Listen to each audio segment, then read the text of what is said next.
आप हमारी अगुवाई करें, मदद करें, ताकि पिता परमेश्वर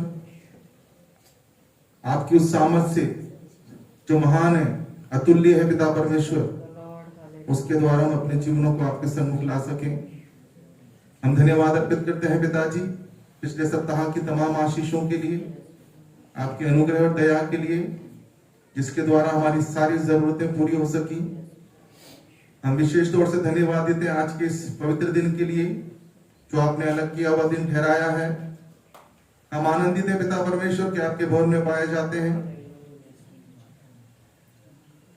हम धन्यवाद करते हैं पिता परमेश्वर आए हुए तमाम लोगों के लिए जिनको आप लेकर आए, जो मार्ग में उनको भी सुरक्षित महफूज ले आइए प्रभु जी, ताकि हम सब मिलकर आत्मा और सच्चाई से आपकी आराधना कर सकें।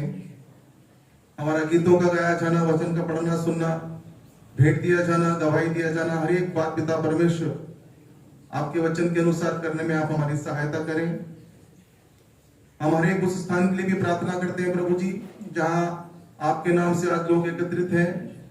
हर एक उस स्थान पर आपकी सुरक्षा और आपकी आत्मा की छाया होने पाए, विशेषकर आपके दासों के साथ हो, उनके द्वारा अपनी प्रजा से बात करें और पिता परमेश्वर उनको आपके योग्य फल लाने के लिए पिता परमेश्वर वचन दें, सामर्थ्य दें, अपनी पवित्र आत्मा के द्वारा उभारें, ताकि प्रभु जी हम सब आपकी महिमा कर सके। हम एक बार फिर से प्रभु जी इस स्थान के लिए भी आपका धन्यवाद अर्पित करते हैं जो आपका निज स्थान है प्रभु जी। होने दीजिए पिता परमेश्वर, यहाँ के वातावरण को शुद्ध और पवित्र करें, यहाँ के हर वस्तु को पिता परमेश्वर आपके पवित्र लहू में छुपा देते हैं। अंधकार की हर एक शक्तियों को यहाँ से दूर रखें, ताकि पिता परमेश्वर हम निर्विघ्न होकर आपकी आराधना स्वतंत्रता से जो आत्मा के द्वारा मिलती है करने पाए। सारा आदर इज्जत महिमा आपको देते हुए ये विनती आपके बेटे हमारे मंजी खुदावंत यीशु मसीह के मीठे और मधुर नाम में होकर मांगते हैं, सुनिए और ग्रहण कीजिए पिता, आमीन। हम सब खड़े हो जाएंगे, उस गीतों को गाकर उसकी स्तुति प्रशंसा करेंगे। परमेश्वर के लोगों ने जब जब भी अपनी मनों को उसकी ओर लगाया है और उसको पुकारा है, उसके भवन में उसके सामने गिरे हैं, दंडवत किया है, अपनी गलतियों को माना है, वचन बताता है कि परमेश्वर का भवन उसके तेज से भर जाता है। आइए हम एक गीत गाकर उसकी आराधना करें और प्रार्थना करें कि प्रभु ये भवन भी तेरे तेज से और तेरी सामर्थ से भर जाए, तेरी महिमा से भर जाए, उस महिमा को हम सब महसूस करने पाए। हम एक गीत गाएंगे, हो तेरी स्तुति आराधना करता हूं मैं तुझसे ये प्रार्थना, महिमा से तू इस जगह को भर दे, जो भी तू चाहे तू यहां पर कर।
एक और गीत गाकर हम अपने मनों को तैयार करेंगे।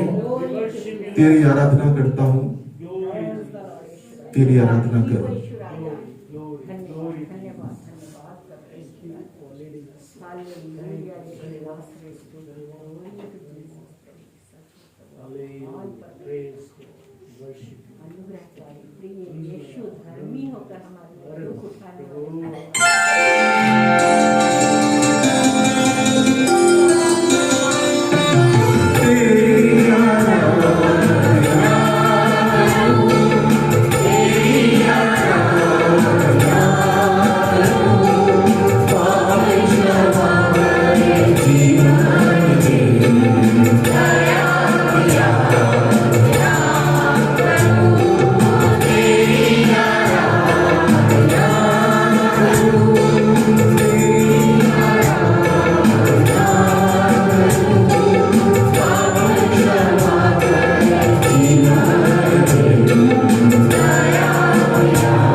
हालेलुया, उसकी स्तुति हो। एक धन्यवाद की प्रार्थना के साथ एक गीत और गाएंगे हम। धन्यवाद के साथ स्तुति गाऊंगा।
धन्यवाद प्रभु जी, एक बार फिर से आपके चरणों में आते हैं और धन्यवाद अर्पित करते हैं प्रभु जी आपकी सहायता के लिए।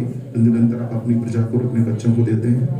आगे की पूरी आराधना आपके सानिध्य में किया चाहते हैं, सहायता कीजिए, मदद कीजिए। सारा आदर इज्जत महिमा आपको मिले, हम घटे यहाँ पर। ये विनती आपके बेटे हमारे मुझे पिता यीशु मसीह के नाम से मांगते हैं, सुनिए और ग्रहण कीजिए पिता, आमीन।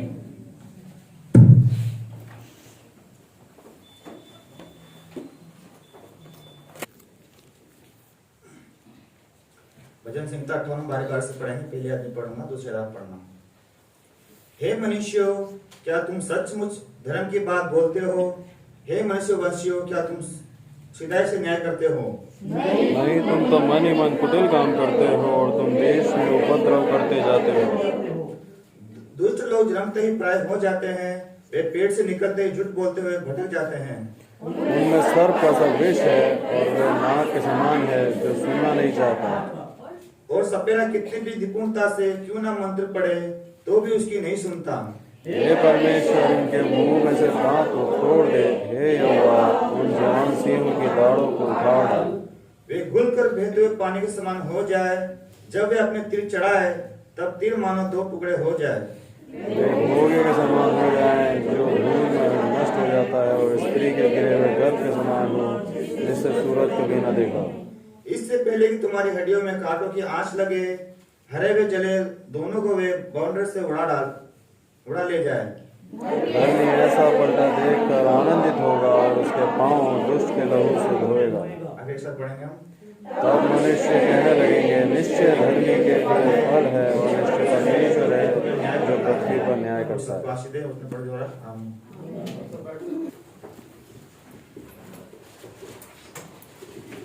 जैसा कि अभी समय है गवाही का, आप सब खड़े होकर गवाही दे सकते हैं।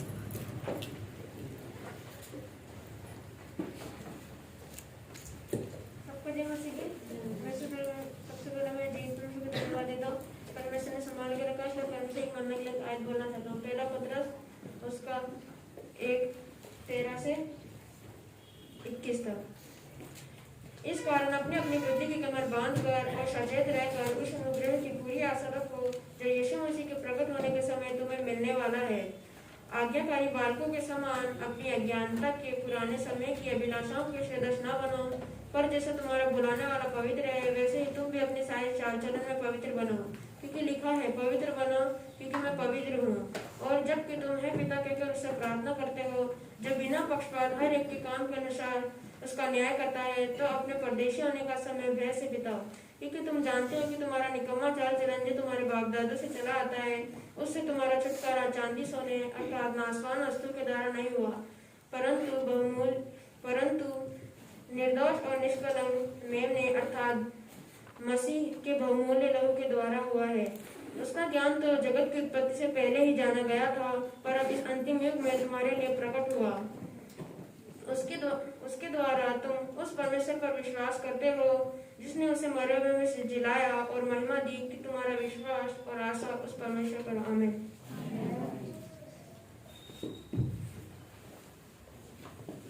सबको जय मसीह की। इब्रानियों 12 उसका 1 से 10 तक। इस कारण जबकि गवाहों का ऐसा बड़ा बादल हमको घेरे हुए है, तो आओ हर एक रखने वाली वस्तु और उलझाने वाले पाप को दूर करके वह दौड़ जिसमें हमें दौड़ना है धीरज से दौड़ें, और विश्वास के कर्ता और शुद्ध करने वाले ईश्वर की ओर ताकते रहें, जिसने वह आनंद जो उसके आगे धरा था लज्जा की कुछ चिंता न करके क्रूस का दुख सहा और परमेश्वर के सिंहासन के दाहिनी ओर जा बैठा। इसलिए अब उस पर ध्यान करो जिसने अपने विरोध में पापियों का इतना विरोध सह लिया कि तुम निराश होकर साहस ना छोड़ दो।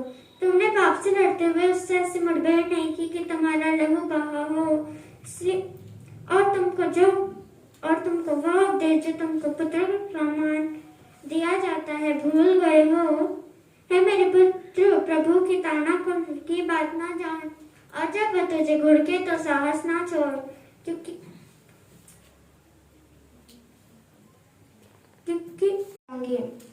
भजन संगीता 119 उसका 81 से 88 तक। मेरे प्राण तेरे उद्धार के लिए बेचैन है, परंतु मुझे तेरे वचन पर आशा रहती है।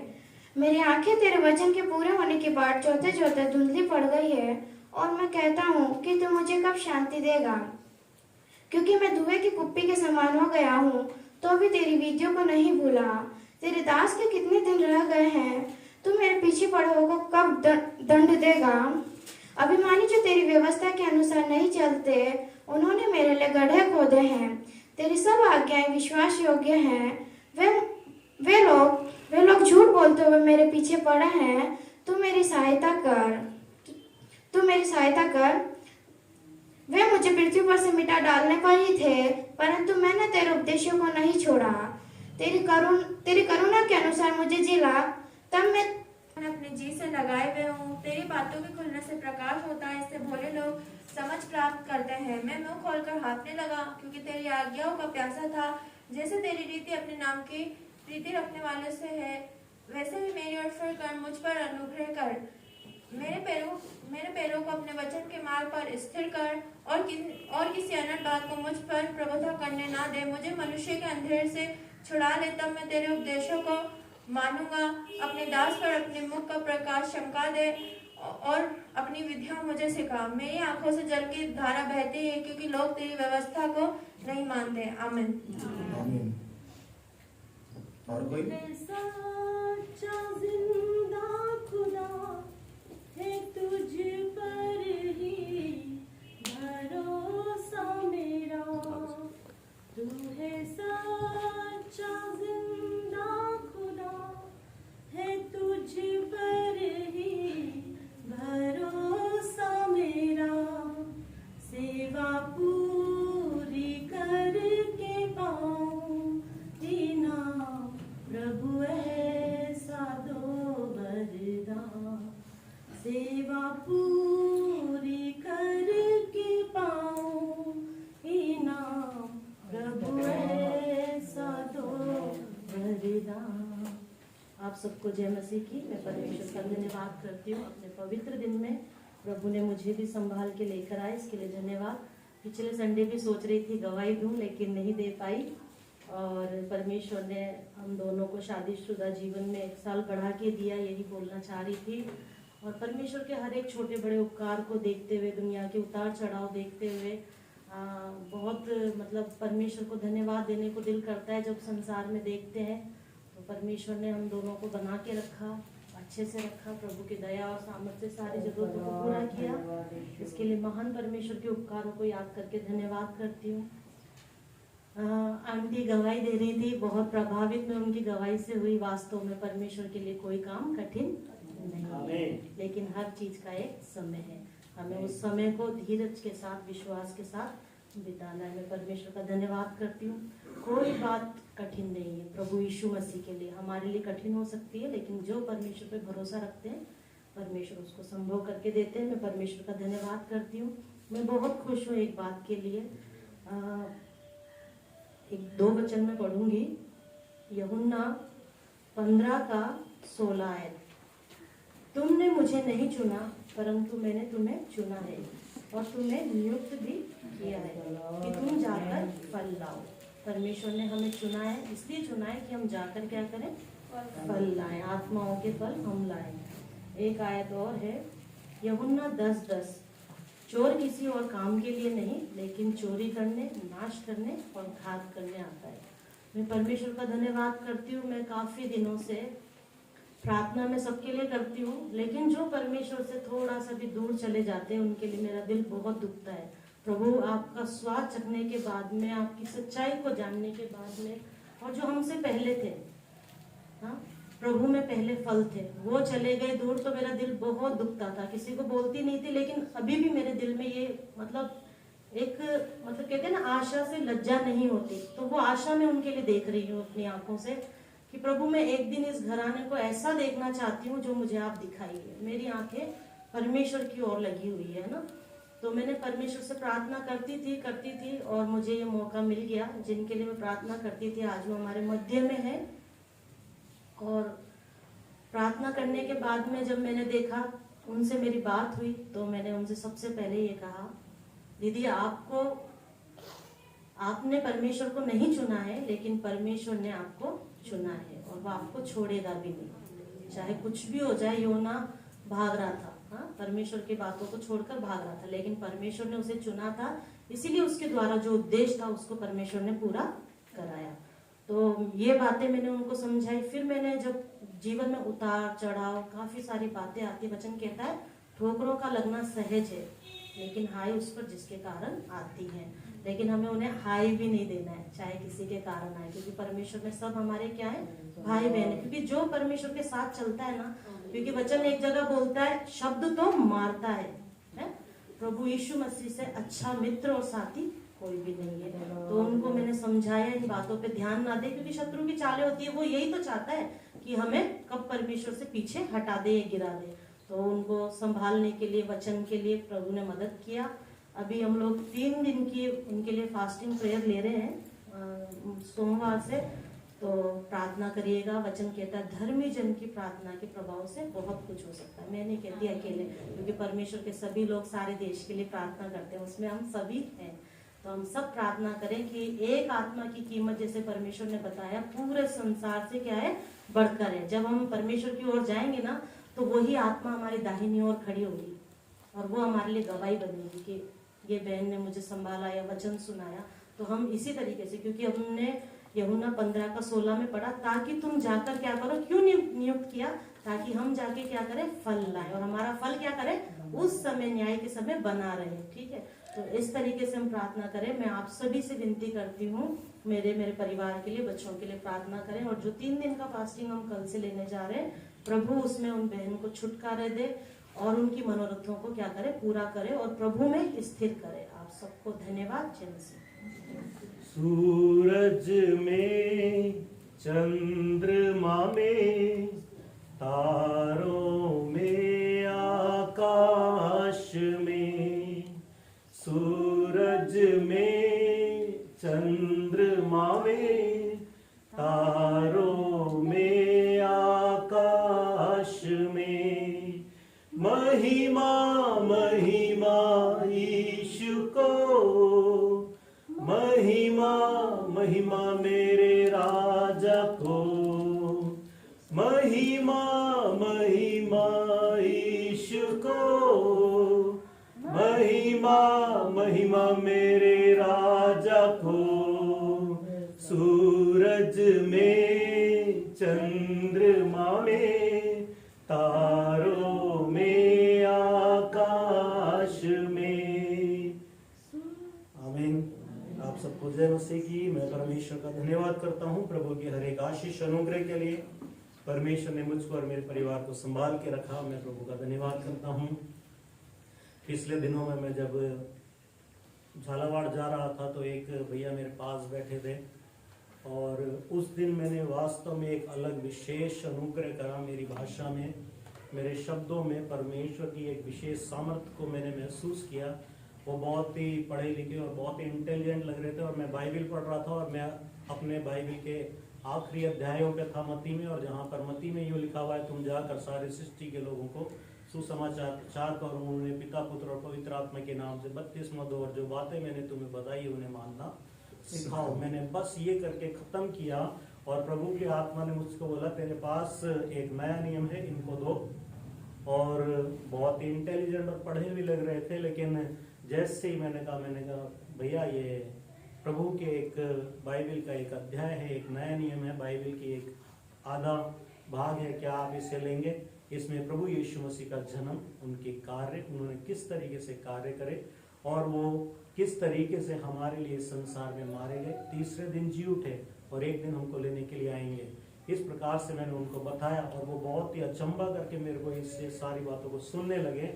और वो इतना इंटरेक्ट, जब बस 15 मिनट का हमारे पास समय था, हम झालावाड़ में बस उतर गए, फिर उन्होंने मुझको हाथ मिलाया, मेरा नाम पूछा और लेकिन ज़्यादा मैं उनसे बात नहीं कर पाया क्योंकि मुझे ऑफिस पहुंचना था। लेकिन मैं उस समय वास्तव में एक अलग विशेष अनुग्रह उनके जीवन में देखा और परमेश्वर उनको कहीं ना कहीं उस वचन के द्वारा, उस नए नियम के द्वारा उद्धार दें। आप लोग मेरे और मेरे परिवार के लिए सर्वदा प्रार्थना करते रहें, कहीं ना कहीं कुछ ना कुछ प्रभु के लिए करते रहें। इस प्रकार की आशा के साथ जीवन बिताने के लिए प्रभु सर्वदा मुझको और मेरे परिवार को और हमारी कलीसिया के हर एक छोटे बड़े बच्चों को परमेश्वर मदद करे।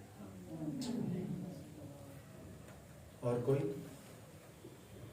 मैं भी परमेश्वर पिता का धन्यवाद अर्पित करता हूँ कि उसने मुझे मेरे परिवार के साथ और कलीसिया के तमाम परिवारों के सब सदस्यों को जो कि हमारे अपने परिवार हैं संभाल कर रखा।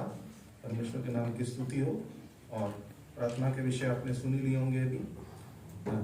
उन सब विषयों के लिए अभी हम छोटी सी प्रार्थना में जाएंगे। आइए हम प्रार्थना करें। धन्यवाद प्रभु जी, आपके चरणों में एक बार फिर से धन्यवाद की बलि चढ़ाते हैं क्योंकि पिता परमेश्वर आप इस योग्य हैं। हम धन्यवाद देते हैं पिता परमेश्वर छोटे छोटे बच्चों के लिए जो निरंतर आपके वचन को सीख रहे हैं।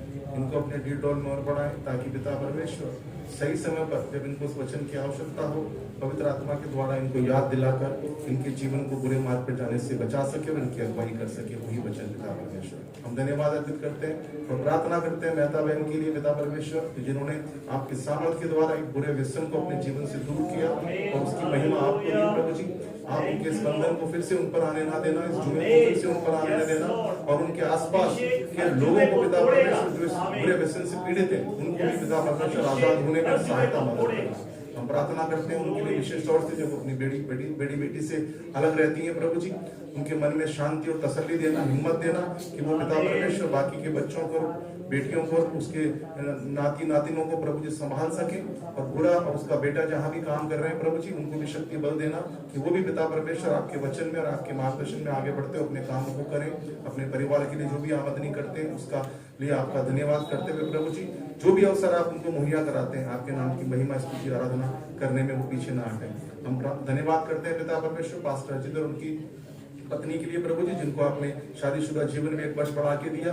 पिछले पूरे वर्ष भर आपने उनको संभाला, उनको परिपूर्णता दी पिता परमेश्वर, उनकी आवश्यकताओं को पूरा किया, उनके बच्चों को सबको संभाला। आपका धन्यवाद करते हैं। उनके वैवाहिक जीवन में एक वर्ष और दिया पिता परमेश्वर, उसके लिए आपसे प्रार्थना करते हैं और दूनी सामर्थ्य उनको भरना पिता परमेश्वर, उनके पारिवारिक जीवन को आशीषित करना और उनके द्वारा इस घराने के द्वारा प्रभु जी कई लोग आपको जानने पाए। हम विशेष तौर से प्रार्थना करते हैं प्रभु जी जब वो 3 दिन की उपवास प्रार्थना में जो भी मनोरथ उनका है पिता परमेश्वर, जिस भी मन्नत के द्वारा उन्होंने प्रभु जी मनोकामना करके आपके सामने उपवास प्रार्थना में आएंगे प्रभु जी, आप उसको भली बात नहीं जानते हैं। आप अपने नियत समय पर प्रभु जी उसका फल और प्रतिफल उनको दें और उस घराने को और अपनी सेवा में हिम्मत में इस्तेमाल करें। और जिन जिनको भी पिता परमेश्वर के द्वारा आपका वचन सुनाया जाता है वो पिता परमेश्वर कई गुना फल लाने योग्य बनने पाए, ऐसे हम आपसे विनती प्रार्थना करते हैं। हम कलीसिया के तमाम परिवारों के लिए प्रार्थना करते हैं प्रभु, हर एक बात के लिए आपका धन्यवाद अर्पित करते हैं। आप बड़े पिता परमेश्वर, हम घटते चले जाएं, हम अपने जीवनों को शून्य करते चले जाएं प्रभु जी और सारा आदर महिमा आपको देते चले जाएं, ऐसी विनती प्रार्थना करते हैं। हम प्रार्थना करते हैं आने वाले समय के लिए प्रभु जी जो हम आपके सानिध्य में आपकी उपस्थिति बताया चाहते हैं, आपके दास के लिए प्रभु जी जब वचन को लेकर आते हैं अपनी बहुतायत के द्वारा, अपनी आत्मा के सामर्थ्य के द्वारा उनको पिता परमेश्वर भर दीजिए ताकि प्रभु जी जुबान उनकी हो लेकिन वचन आपके हो पिता परमेश्वर। हम सबको सुनने के लिए कानों को खोलिए प्रभु जी, हमारे आत्मिक कानों को खोलिए ताकि पिता परमेश्वर हम सीधाई से उस वचन को सुनकर ग्रहण कर सके और ग्रहण करने के बाद उसको अपने जीवन में इस्तेमाल भी कर सके पिता परमेश्वर। सारा आदर इज्जत महिमा एक बार फिर से आपको मिले। हम घटे यहाँ पढ़े ये विनती आपके बेटे हमारे मुझे बताओ यीशु मसीह के नाम से मांगते हैं, सुनिए और ग्रहण कीजिए पिता, आमीन। और अभी समय के परमेश्वर के वचन को सुनेंगे। मैं रिक्वेस्ट करूंगा पास्टर जोनी से कि हमारे वचन को हमारे मध्य में रखें। Praise the Lord. परमेश्वर का धन्यवाद हो उसके इस दिन के लिए जो उसने हमें दिया ताकि हम उसकी आराधना सब मिलकर एक साथ कर सकें। और आज हम देखेंगे सबोपदेशक में से सबोपदेशक उसका 5वां अध्याय और पहली कुछ आयतों से पढ़ते हैं। कोई भी पहली आयत पढ़े। जब तू परमेश्वर के भवन में जाए तब सावधानी से चलना। बस क्या लिखा है? जब तू परमेश्वर के भवन में जाए तब क्या करना? सावधानी से चलना। इसका क्या मतलब है? चीजें वीजें कुछ पड़ी हुई टकरा के जाएंगे। फिर परमेश्वर हमें यह सिखाता है इन वचनों के द्वारा कि हम परमेश्वर की आराधना करने के लिए जब जाते हैं तो हमारा मन के साथ साथ हमारा चाल चलन भी शुद्ध होना चाहिए। क्योंकि बाइबल जब हम पढ़ते हैं तो कई जगह लिखा हुआ है ये कि बुराई करने के लिए फुर्ती मत करना, तेरे पैरों को रोक, बुरे बात करने के। और ये कब होता है? जब एक बच्चा छोटा रहता है ना, तब तक तो माँ बाप की आज्ञा मानता है, उसको भय होता है क्योंकि पर अपने पिता का। जब वो टीनेजर में आता है, जब वो थोड़ा सा 13-14 साल का होता है, तब वो भागता है अपनी मनमानी करने। मसीह जिंदगी में भी यही होता है। जब हम नए नए परमेश्वर के वचन में आते हैं, तब हम क्या होते हैं? पूर्ण रूप से परमेश्वर के पीछे पीछे चलते रहेंगे। हर एक मौका ढूंढते हैं कि कहां उसकी आराधना हो रही, कहां उसकी प्रार्थना हो रही, हम पूर्ण रूप से लगे रहते हैं। जैसे ही हम थोड़े से समझदार बन जाते हैं, या फिर यूं बोल लो कि जैसे ही हम अपने आप को समझदार समझने लग जाते हैं, तब हम उसकी सुनना छोड़ देते हैं। फिर क्या होता है? हम बुराई की तरफ भागते हैं, क्योंकि अब वो नया आनंद जो था ना, वो खत्म हो गया। उस आनंद को बनाए रखने के लिए हमें परमेश्वर के भवन में निरंतर आते रहना है। क्या बोलता है? जब तू परमेश्वर के भवन में जाए, तब सावधानी से चलना। तेरे पैर परमेश्वर के भवन में आने के लिए तत्पर होने चाहिए, ना कि बुराई की तरफ भागने के लिए। पिक्चर जाना है साहब, आज की मीटिंग कैंसिल। क्यों? बड़ी मुश्किल से टिकट मिला है। या फिर आज तो दोस्तों के साथ हमें कहीं पार्टी है, पिकनिक है, आज नहीं आ पाएंगे साहब, बहाना लगा दिया कुछ भी। ये बोलना चाहता है, क्योंकि यहां लिखा है, सुनने के लिए समीप जाना मूर्खों के बलिदान चढ़ाने से उत्तम है। मूर्ख मत बनना, बलिदान चढ़ाया जा रहा है, तेरा मन तो उससे दूर है। परमेश्वर ऐसे बलिदानों को चाहता ही नहीं है। मूर्ख है तू यदि तू भेंट पे भेंट दिया जा रहा है, दशमांश दिया जा रहा है, और ज्यादा से ज्यादा दान देके अपने आप को तू क्या कर रहा है? चर्च के अंदर तो प्रशंसा पा रहा है, पर अगर तेरा मन उसके समीप नहीं है, तो तू परमेश्वर की नजर में क्या है? एक मूर्ख है। जो उपदेशक जो लिख रहा है ना, कड़वे वचन तो है, पर ये सत्य है। हम सांसारिक प्रसिद्धि पाने के लिए हम बहुत कुछ करते हैं, पर परमेश्वर की नजर में यदि हमें बढ़ना है, तो हमें दिल से उसके करीब आना है। जब तक हमारा दिल उससे दूर रहेगा, तब तक हम कितना भी दान क्यों ना दे दें, कितनी भी मीटिंगें अटेंड क्यों ना कर लें, हमें आशीष नहीं मिलेगी। आगे बोलता है वो, क्योंकि वह नहीं जानते कि बुरा करते हैं। परमेश्वर को दान देना बुरा है, उसको भेंट चढ़ाना बुरा है नहीं है, पर उद्देश्य क्या बोल रहे हैं कि वो बुरा कर रहे हैं। क्यों? क्योंकि उनका मन तो है ही नहीं परमेश्वर के पास, वो तो दुनिया को दिखाने के लिए कर रहे हैं। कई बार हो जाता है, पर इन चीजों को सुधारने के लिए ही हम इन वचनों को निरंतर पढ़ते रहते हैं। मनुष्य गलती करेगा क्योंकि वो पाप से जन्मा है, ये फिक्स है। ऐसा नहीं है कि कोई भी मनुष्य ने जीवन में पाप नहीं किया हो, सबने किया है। पर हम क्यों उसके वचनों को निरंतर पढ़ते रहते हैं? क्योंकि हम अपने पापों से बचना चाहते हैं, और परमेश्वर हमें उसके द्वारा अगुवाई करता है हमारे जीवन में हमें करना क्या है।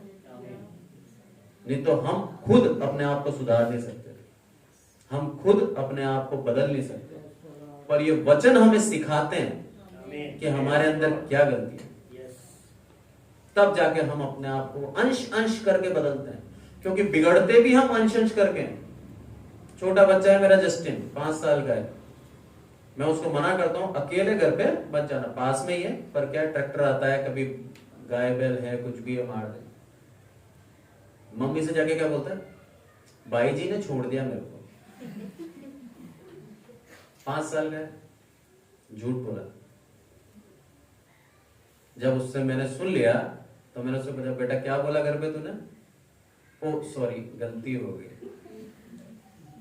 अगर मैं नहीं पूछता तो वो गलती रिपीट होती। परमेश्वर भी हमारी गलतियों को अनसुना करता है, पर इसका मतलब ये नहीं कि वो सुनता नहीं है। वो हर एक चीज जानता है हमारे जीवन के अंदर, पर हमें मौका देता है खुद से बदलने का। आगे वो बोलता है, बातें करने में उतावली ना करना, और ना अपने मन में कोई बात उतावली से परमेश्वर के सामने निकालना। ये बहुत महत्वपूर्ण बात है। कई बार हम बहुत ही आनंदित होते हैं तो हम कुछ भी बोल देते हैं, प्रभु तेरे लिए मैं अपना जीवन देने को तैयार हूं। चर्च के अंदर वाहवाही भी लूट ली, सब कुछ हो गया, घर गए और घर जाके मम्मी ने बोला अरे तेरे को तो जॉब करने जाना है, ये अपॉइंटमेंट लेटर तूने अपने आप को दे दिया परमेश्वर को, अब पास्टर बन जाएगा या कुछ करेगा तो फिर ये जॉब आना कैसे? आर्थिक समस्या आ गई ना। अगर अपना जीवन को तू परमेश्वर के लिए समर्पित कर देगा तो फिर हमारा घर कैसे चलेगा? परमेश्वर बोलता है उतावली मत करना, सोच समझ के हमें बोलना है हर बार जब भी बोलना है, क्योंकि जब तक हम सोचेंगे समझेंगे नहीं, हम उतावली से बोलेंगे और फिर खुद शर्मिंदा होंगे। परमेश्वर हमसे बहुत प्यार करता है। वो एक मनुष्य को लज्जित नहीं होने देता यदि वो उसका दास है। बहुत बड़ी बात है ये। अगर सृष्टि की पूरी संरचना देखें तो एक मनुष्य का अस्तित्व ही नहीं है, इतनी बड़ी बड़ी चीजें बनाई है उसने। मनुष्य छोड़ो, जो सूरज और कितना बड़ा है, वो सूरज भी इतने बड़े बड़े तारे हैं कि उनके सामने एक डॉट, एक बिंदु दिखता है। इतने बड़े बड़े उसने चीजें बनाई है, तो एक मनुष्य क्या है?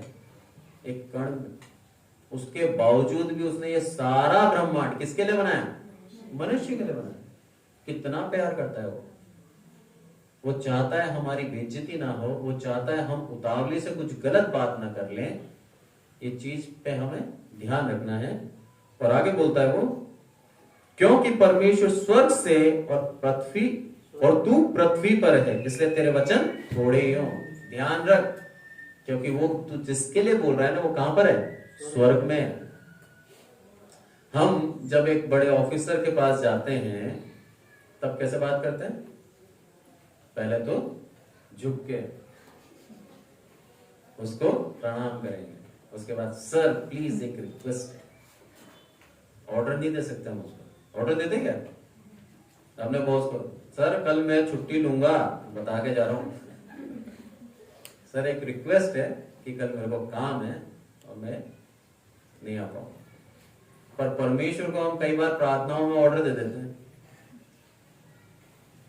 कई बार बोल देते हैं नहीं प्रभु ये करना पड़ेगा, 20 साल से प्रार्थना कर रही हूं मैं, 20 साल से प्रार्थना कर रहा हूं मैं, अब तो मेरा अधिकार बनता है, मैं डिजर्व करता हूं। भूले नहीं कि हम पृथ्वी पर हैं और वो स्वर्ग में।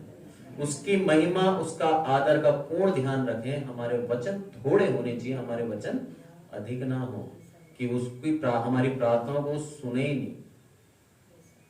और आगे बोलता है वो, क्योंकि जैसे कार्य की अधिकता के कारण स्वप्न देखा जाता है, वैसे ही बहुत सी बातों का बोलने वाला मूर्ख ठहरता है।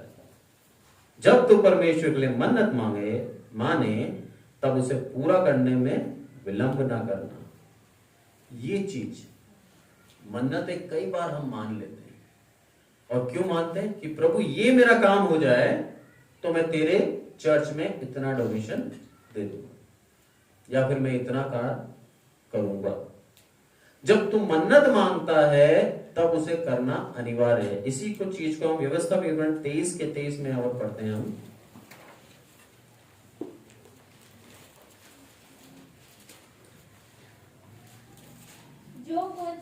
जो कुछ तेरे मुंह से निकले उसे पूरा करने में चौकसी करना। तू अपने मुंह से वचन देकर अपनी इच्छा से अपने परमेश्वर यहोवा की जैसी मन्नत माने, वैसे ही स्वतंत्रता पूर्वक उसे पूरा करना। ठीक, जो कुछ तेरे मुंह से निकले, यानी कि हमें बहुत सोच समझ के बोलना है, बहुत सोच समझ के बोलना है। आपको याद है राजा ने क्या बोला था कि जो कोई पहले आएगा वो तेरे लिए दान दे दूंगा। और कौन आ गया? उसी की बेटी आ गई। क्या बोलता है? हे बेटी तूने मेरी कमर तोड़ दी। सोच समझ के बोलना है हमें। अगर वो वचन में बंधा नहीं होता तो अपनी बेटी का बलिदान नहीं करता, पर वो बंधा हुआ था। परमेश्वर को जो कुछ तू मुंह से बोले वो क्या करना है? उसकी करने में चौकसी करना। और तू अपने मुंह के वचन देकर अपनी इच्छा से परमेश्वर यहोवा की जैसी मन्नत माने वैसी स्वतंत्रता पूर्वक पूरी करना। जो कुछ भी तूने परमेश्वर के लिए बोला है वो तुझे पूरा करना है। हम बोल के मनुष्य के तरह भूल नहीं सकते कि किसी मनुष्य को हम बोल देते हैं ये कर दूंगा साहब, और बाद में जब काम हो जाता है तो हम उसके घर जाना छोड़ देते हैं। होता है ना, ये चीज हम परमेश्वर के साथ नहीं कर सकते, क्योंकि परमेश्वर को जो हमने बोला है और जो कुछ भी हम उसको देते हैं वो चीज वो देखता है। उसका उदाहरण हम मत्ती में देख सकते हैं। कंगाल विधवा ने जब 2 दमड़ी दाढ़ी, तब प्रभु यीशु मसीह देख रहा था। हमारे दान जो हम डालते हैं ना वो प्रभु यीशु मसीह देखता है आज भी स्वर्ग से, कि हम अपने दिल की उदारता से डाल रहे हैं या फिर हमारी कंजूसी से डाल रहे हैं। बहुत बड़ी बात है कि पर्स में से सबसे बड़ा नोट निकाल के परमेश्वर को देना। बहुत कम लोग होते होंगे जो देते हैं, नहीं तो हम क्या देखते हैं,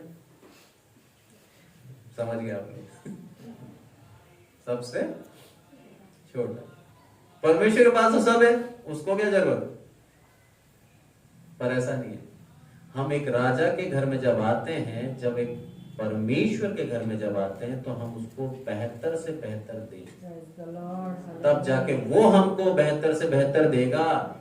क्योंकि जिस नाप से हम नापते हैं उसी नाप से वो हमारे लिए नापेगा। परमेश्वर हमें यहाँ सब कुछ सिखाता है और साफ कहता है कि तू जो भी बोलता है उसमें क्या करना है, चौकसी करना, और मन्नत मानकर पूरी करने से मन्नत ना मानना अच्छा है। अगर तेरी आदत पड़ गई तो कुछ भी बोल सकता है, कुछ भी बोल देता है और पूरी नहीं करता, तो उससे बढ़िया तू बोले ही मत। वो बेस्ट है, उसमें तेरे को आशीष मिलती रहेगी क्योंकि तूने बोला ही नहीं। पर जब हम बोल के नहीं करते तो हमारी आशीषों को और खो देते हैं, क्योंकि परमेश्वर हर एक चीज को सुनता है। एक धर्मी जन जब कुछ बोलता है तो परमेश्वर उस बातों को सुनता है। कोई वचन कहकर अपने आप को पाप में ना फंसाना। मन्नत मानकर अगर नहीं करता है तो क्या करता है, तू पाप करता है। इससे बढ़िया तो मानो ही मत। अगर मानी है तो पाप मत करना।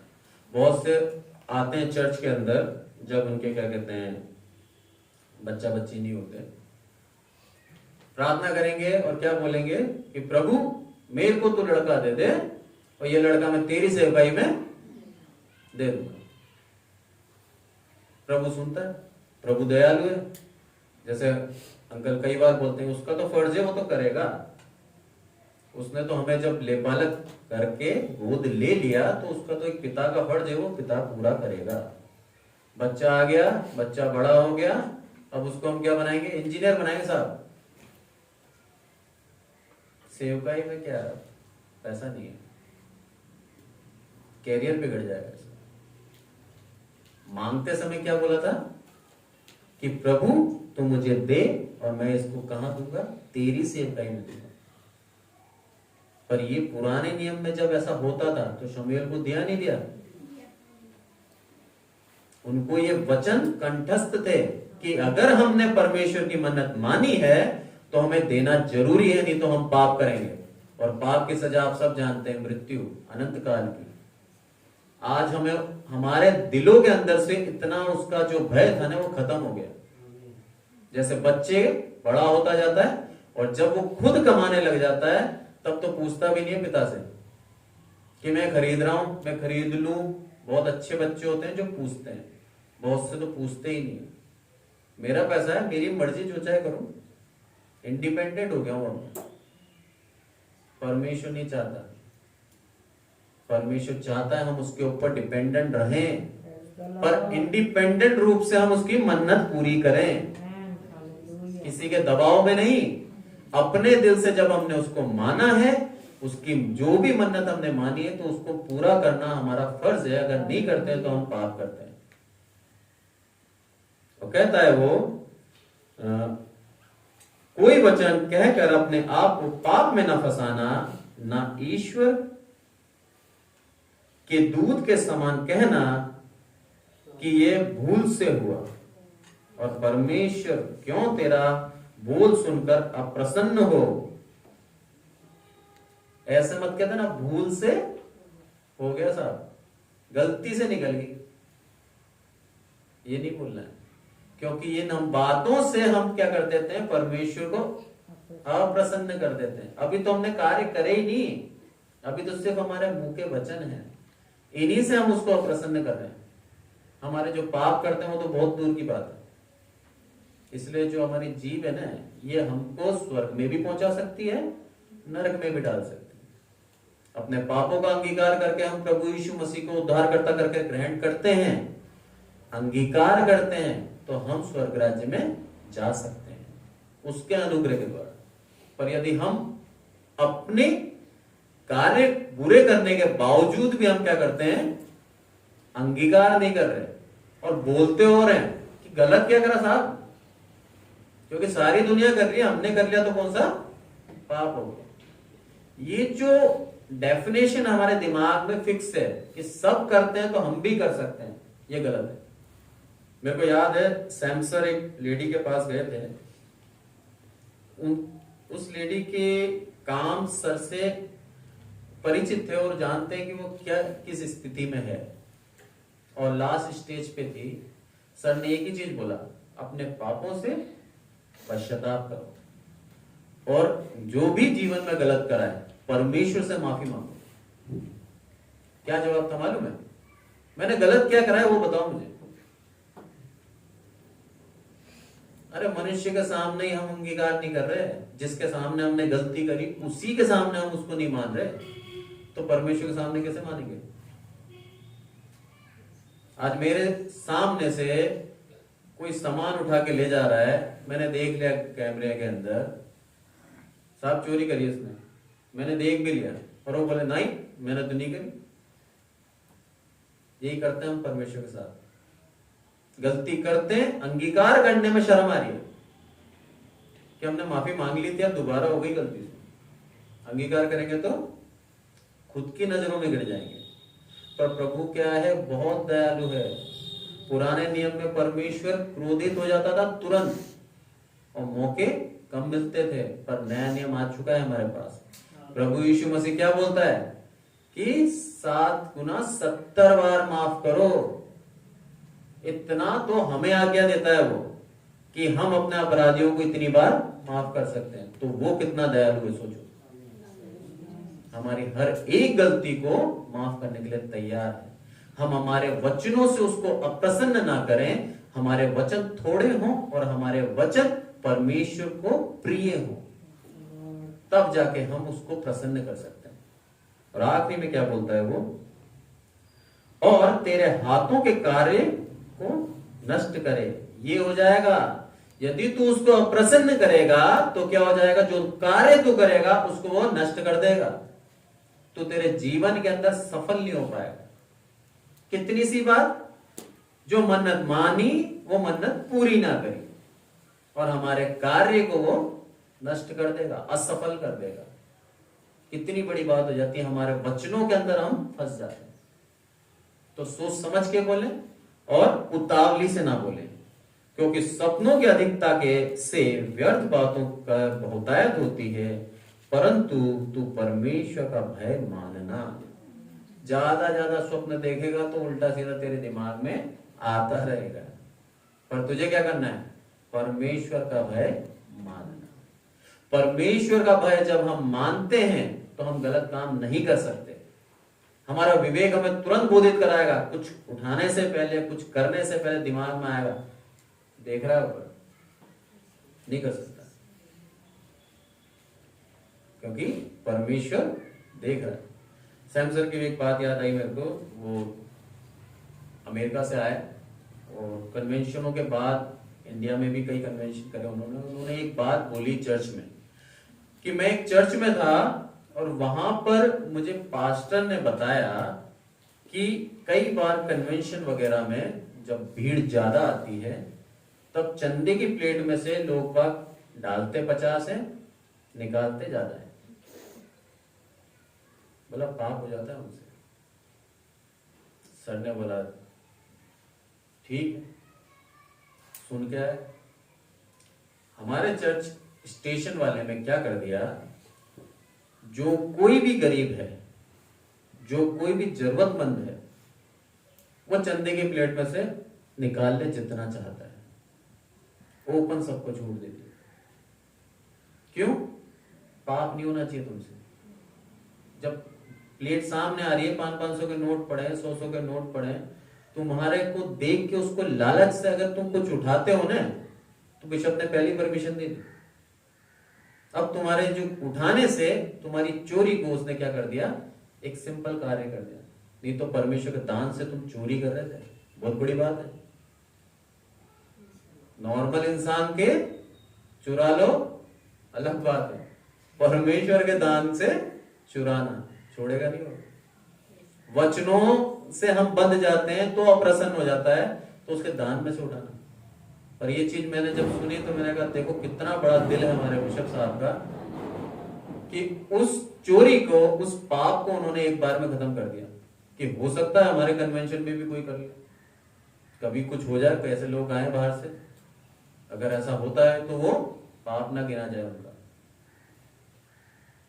परमेश्वर इन वचनों से हमें यही सिखाता है कि हम उतावली से ना बोलें। हम जो भी अगर मन्नत मानते हैं तो उसको पूरा करना अवश्य है, अनिवार्य है। ऐसा नहीं है कि बोल के हम बोलते हैं गलती से हो गया, नहीं तो वो अप्रसन्न हो जाएगा और हमारे हाथों के कार्य को क्या कर देगा? नष्ट कर देगा, विफल कर देगा, सफलता हमें नहीं मिलेगी। पर यदि हम उसके पीछे पीछे उसकी ईमानदारी से चलेंगे तो हमारे जीवन में बहुतायत की आशीष देगा। और आशीष पैसों से नहीं गिने आप। मैं फिर कह रहा हूं आपसे, पहले भी मैं कई बार बोल चुका हूं कि परमेश्वर की नजर में आशीष पैसा नहीं है। बेहतर स्वास्थ्य, आपके जीवन के द्वारा दूसरे मसीह में आ रहे, ये आशीष है। इस आशीष को आप अनुभव करें और इस आशीष से आप लाभान्वित हों, उसके भय मानकर पैसों के पीछे ना भागें।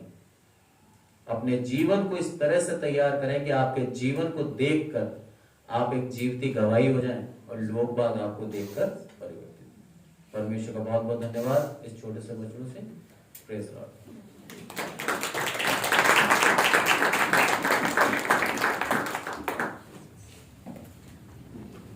परमेश्वर का धन्यवाद हो वचनों के लिए,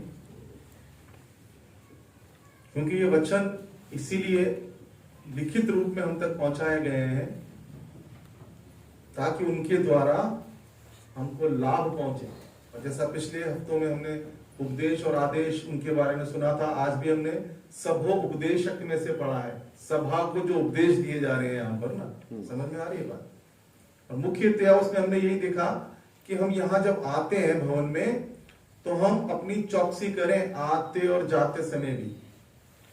हम आ तो भवन में रहें, लेकिन रास्ते में यदि 2 ग्रुप या 3 ग्रुप आ रहे हैं तो वो सब पूरा मोहल्ला सुनता है क्या बातें करते हुए हम आते हैं, है ना। मैं तो कार में आता हूँ, मेरी तो आवाज बाहर नहीं जाती होगी, लेकिन जो लोग पैदल चल के आते हैं और साथ साथ चल के आते हैं, मैं देखता हूँ बहुत तेजी से भागते हुए आते हैं कुछ परिवार, और उनकी आवाज मुझ तक तो नहीं आती क्योंकि मेरी गाड़ी की शीशे होते हैं, लेकिन आसपास जो खड़े रहते हैं गली में वो तो सुनते होंगे। इसलिए यहाँ लिखा है कि जब तू परमेश्वर के भवन में जाए तब सावधानी से चलना, है ना।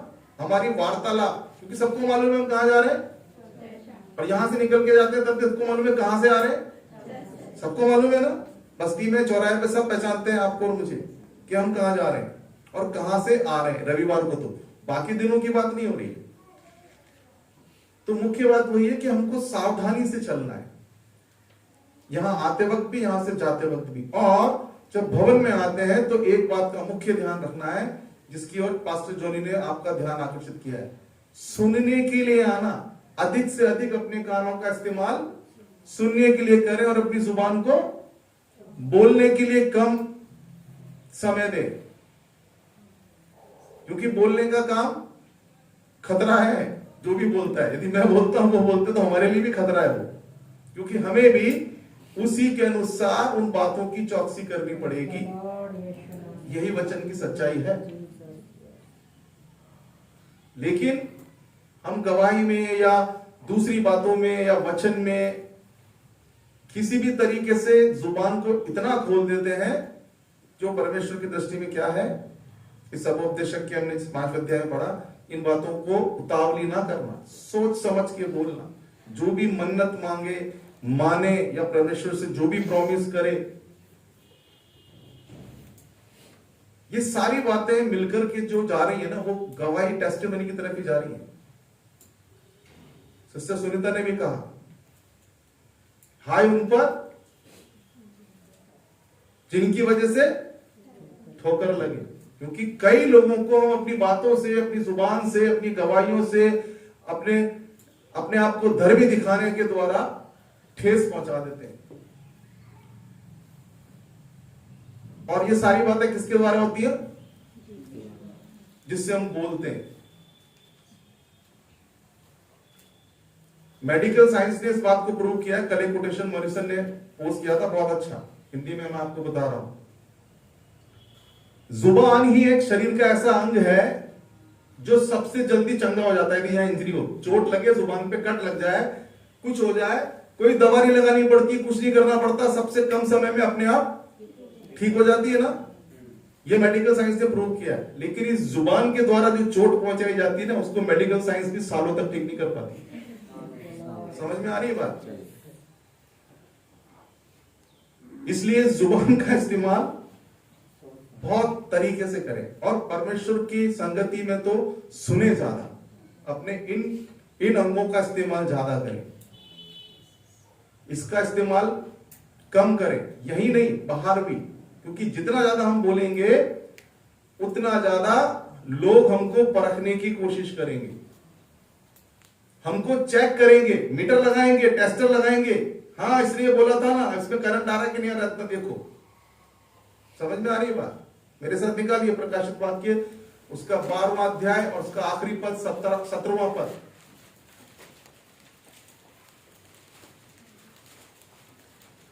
जब अजगर स्त्री पर क्रोधित हुआ, हाँ, और उससे शेष संतान से, उसकी शेष संतान से, जो परमेश्वर की आज्ञाओं को मानते और यीशु की गवाही देने पर स्थिर हैं, हाँ, लड़ने को गया, और वह समुद्र के, बस आगे मत पढ़ो। यहां जो बात मैं आपको समझाना चाह रहा हूं वो ये है, इस सीन के अंदर शैतान उस स्त्री की संतान, यानी कि प्रभु यीशु मसीह के वो विश्वासी जन जो उसकी आज्ञा मानते हैं, सबसे पहला शब्द जो आ रहा है वो क्या लिखा हुआ है?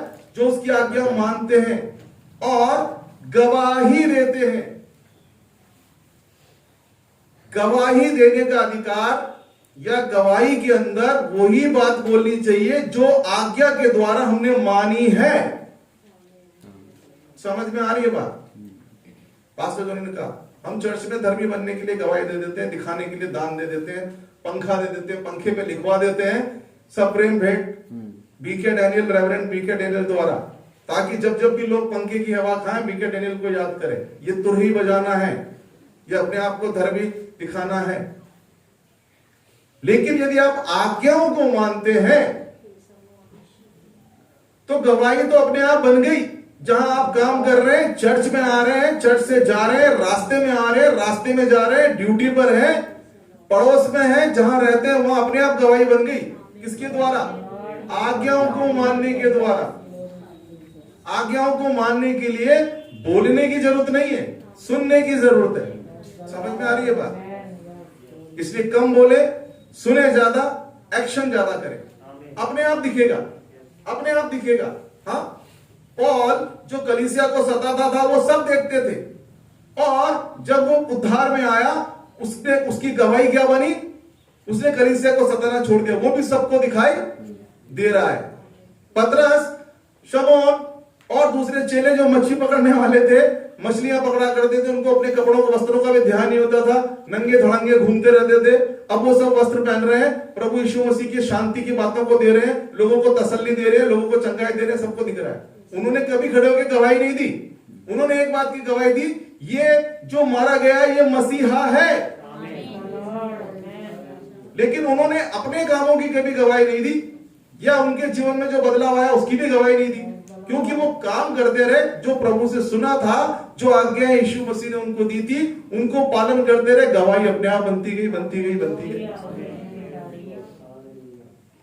मुझे नहीं समझ में आता ये गवाही का चलन चर्चेस में क्यों चलाया। क्रूसेड में तो समझ में आता है, जहां बड़ी कन्वेंशन होती है, अन्य जाति के लोग, बहुत सारे लोग होते हैं। क्योंकि मैं कई दिनों से कई बार सोचता हूं कि गवाही का चर्च में, कलीसिया में सब हम विश्वासी, तो हम सबको मालूम है एक दूसरे की कहानी, एक दूसरे के जीवन के बारे में, एक दूसरे की परेशानी के बारे में फोन पे भी पूछते हैं, विजिटिंग पे भी सुनते हैं। कलीसिया में गवाही होना चाहिए नहीं होना चाहिए, ये एक विषय मेरे दिमाग में आता है कई बार। लेकिन मुख्य बात जो मुझे समझ में आती है वो ये आती है कि आज्ञाओं के मानने के द्वारा गवाही अपने आप बन जाती है।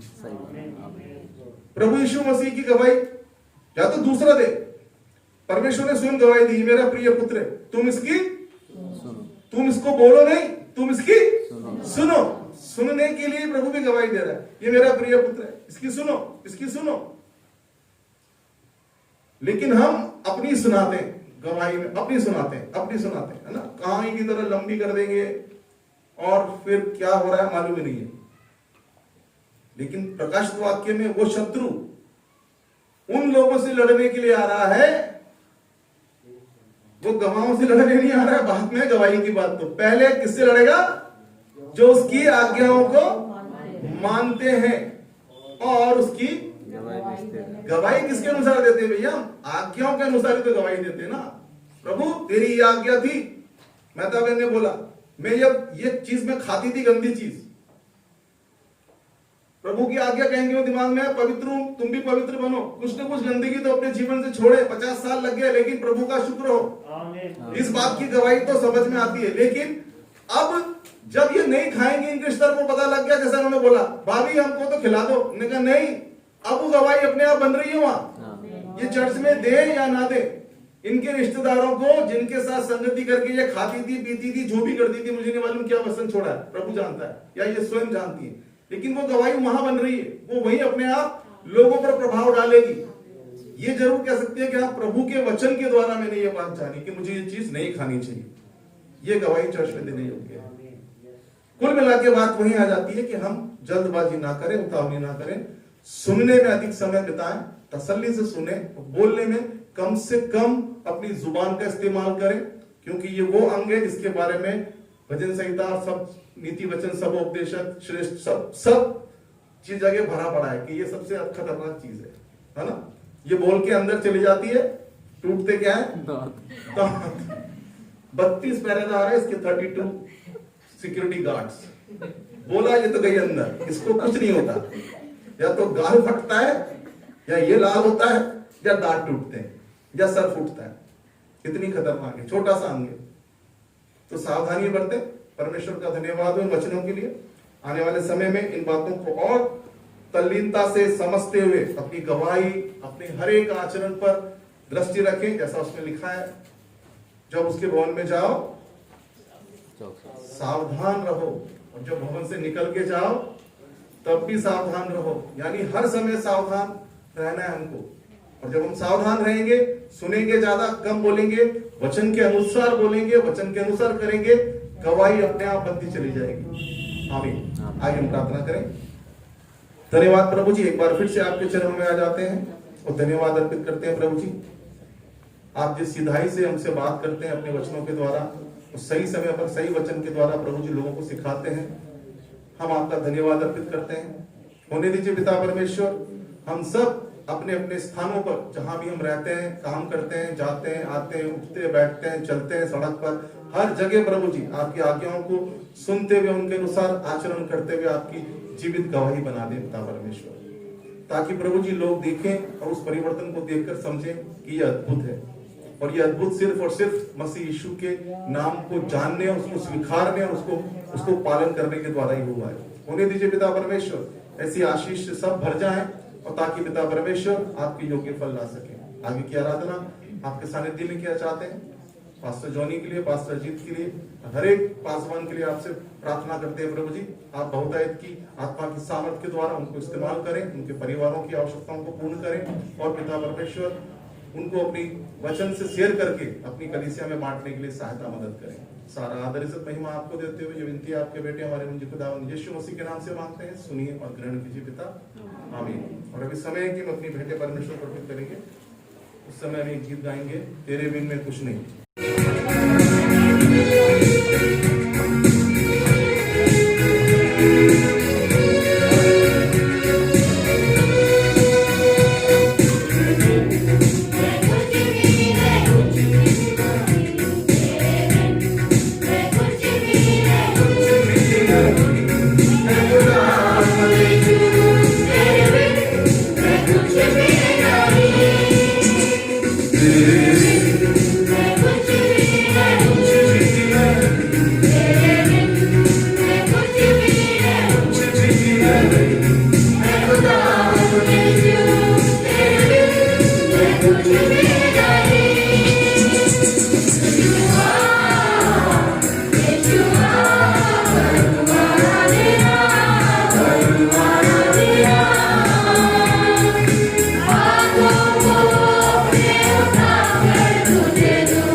आइए प्रार्थना में जाएंगे। मैं रिक्वेस्ट करूंगा पास्टर अजीत से कि वो प्रार्थना में हमारी सहायता करें। जो आपने हम सबके जीवन में दिया, रात भर परमेश्वर आपने हमें संभाला, कल पूरा दिन संभाला, अपने कार्य को करने के लिए बल दिया। शनिवार को परमेश्वर आपने हमारे हृदयों से बातें करी, रात में हमने प्रार्थनाएं करी, सुबह हमने आपके धन्यवाद दिया और परमेश्वर अपने आप को तैयार करके आपके भवन में लेकर आए। इसके लिए आपका धन्यवाद करते हैं। शुरुआत से लेकर अंत तक परमेश्वर आपने अपने दास के द्वारा आराधना में, वचन में, प्रार्थना में, बच्चों की वचनों के द्वारा और पिता परमेश्वर गवाहियों के द्वारा, पिता परमेश्वर ऑफरिंग के द्वारा, प्रभु जो कुछ भी परमेश्वर हमने आपको भेंट चढ़ाया है वो सब आपको स्वीकार योग्य हो। प्रभु आपसे विनती करते हैं, हे सच्चे प्रभु जी, आपने इस नए साल में पिता परमेश्वर हमारी कलीसिया में छुटकारे के कार्य को करना प्रारंभ किया है। हम आपका लाख लाख धन्यवाद करते हैं, जो परमेश्वर पिछले 50 सालों में नहीं हो पाया। हे सच्चे प्रभु जी, वो तेरे भवन में परमेश्वर, तेरी बेटी के जीवन में परमेश्वर तूने 2021 में किया, इसके लिए आपका लाख लाख धन्यवाद करते हैं पिता। हे करुणा निदान जीवित मां सच्चे प्रभु जी, बैठे हुए प्रत्येक को परमेश्वर पिता हम अपने आप को तेरे हाथों में सौंप देते हैं। जो कुछ भी परमेश्वर तेरे वचन हमको सिखाते हैं प्रभु, जब भी वचन हमारे हृदय में परमेश्वर पिन करता है पिता परमेश्वर, जिस भी गलती का बोध करता है पिता परमेश्वर, जिस भी बात का बोध करता है पिता, उसको पिता परमेश्वर वास्तव में छुटकारे में लेकर आने के लिए तो हमें मदद सहायता अनुग्रह करवा कर हमारे कलीसिया में छुटकारे की सिखाई तेरे नाम से प्रारंभ हो जाए पिता। हे सत्य प्रभु जी, जो बातें असंभव नजर आती है वो छुटकारा होने के लिए प्रार्थना करते हैं पिता, वो परिवर्तन होने के लिए प्रार्थना करते हैं। हर परमेश्वर बुरी बातें तेरे नाम से परिवर्तन हो जाए, हर बुरी बीमारियां तेरे नाम से परिवर्तन हो जाए, हर बुरी सोच तेरे नाम से परिवर्तन हो जाए, हर बुरा शब्द तेरे नाम से परिवर्तन हो जाए, हर परमेश्वर बुरा स्वभाव तेरे नाम से परिवर्तन हो जाए। हे सत्य प्रभु जी, आप परिवर्तन करने वाले परमेश्वर हैं। आपकी सामर्थ ज्यों का त्यों नहीं रखती, लेकिन आपकी सामर्थ परमेश्वर परिवर्तित करती है। हालेलुया। हे सच्चे प्रभु जी, आपके अनुग्रह में अपने आप को आज्ञाकारी बनाने के लिए आप हमें मदद करें, सहायता करें। हे सच्चे प्रभु जी, और सर्वदा ये सोच के अपने जीवन में चलने के लिए आप हमें मदद करें कि हमने आपके वचनों के द्वारा आशीष पाई है। प्रभु हमें कैसे रहना है, कैसे चलना, कैसे करना, प्रभु आपका वचन हमें पल पल क्षण परमेश्वर सिखाता चले और वास्तव में हमने जो सुना है उसे धारण करके कोई 30 गुना, कोई 60 गुना और कोई 100 गुना फल लाने वाला हो प्रभु। किसी का फल प्रभु निष्क्रिय ना हो, जैसा तेरे वचन में बोला गया, लेकिन हर एक का फल प्रभु अपने पाए, कोई 30 गुना, कोई 60 गुना, कोई 100 गुना। हे सच्चे प्रभु जी, आपका अनुग्रह हमें मदद करे कि हम आपके वचनों को मानना चाहिए प्रभु। हालेलुया। जैसा परमेश्वर आपके वचन की आखिरी पुस्तक में भी यीशु के मानने वालों के पास प्रभु वो अजगर आया है। हालेलुया। हे सच्चे प्रभु जी, जो नहीं मानते उनको अजगर से कोई काम नहीं, अजगर को उससे कोई काम नहीं, लेकिन जो मानते हैं प्रभु उनके पास आया। हालेलुया। हे सच्चे प्रभु जी, लेकिन उस अजगर की ओर ध्यान नहीं दे, लेकिन सर्वशक्तिमान परमेश्वर हालेलुया, जिसने उसका खुल्ला खुल्ला तमाशा बनाया और क्रूस में परमेश्वर उसने विजय प्राप्त करी, उस परमेश्वर की ओर अपने आप को देखते हुए, उसकी आज्ञाओं में अपने आप को रखने के लिए पवित्र आत्मा इन अंतिम दिनों में आप हमारे ऊपर बहुतायत से अनुग्रह करें, बहुतायत से हमारी अगुवाई करें और प्रभु हमें संभाले, बचाए। हम अपनी शक्ति के कारण नहीं, लेकिन आपके बल और आपके अनुग्रह और पवित्र आत्मा की सामर्थ्य के द्वारा उन सारी कमियों को हमारे जीवनों से निकाल के परमेश्वर उन पर विजय पाने के लिए प्रभु और पवित्र आत्मा हमारी मदद करें, सहायता करें। धन्यवाद प्रभु। आप इस छोटी सी कलीसिया, इस छोटी सी दासलता को प्रभु, इस छोटी सी डाली को प्रभु बढ़ाना शुरू करें। मैं आपसे विनती करता हूँ पिता। हाँ प्रभु, इस डाली को आप बढ़ाना शुरू करें, इस डाली को आप बढ़ाना शुरू करें पिता।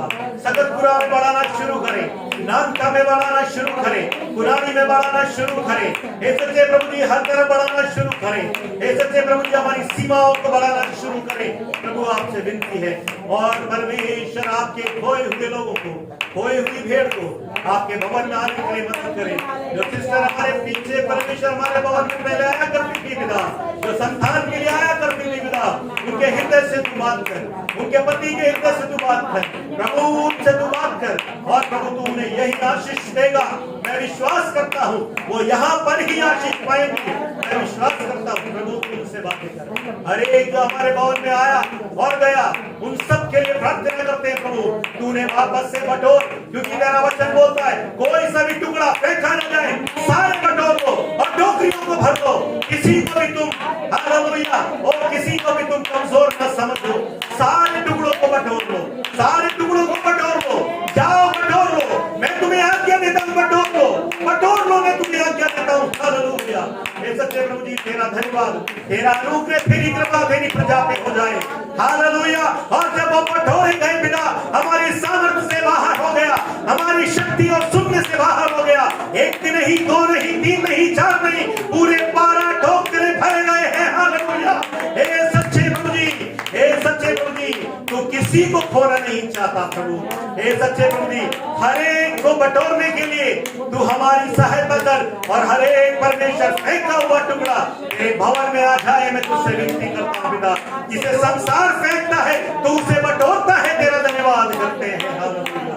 धन्यवाद धन्यवाद धन्यवाद प्रभु। तेरी आशीष, तेरी अनुग्रह तेरी प्रजा पे या बैठे हुए प्रत्येक पे हो प्रभु।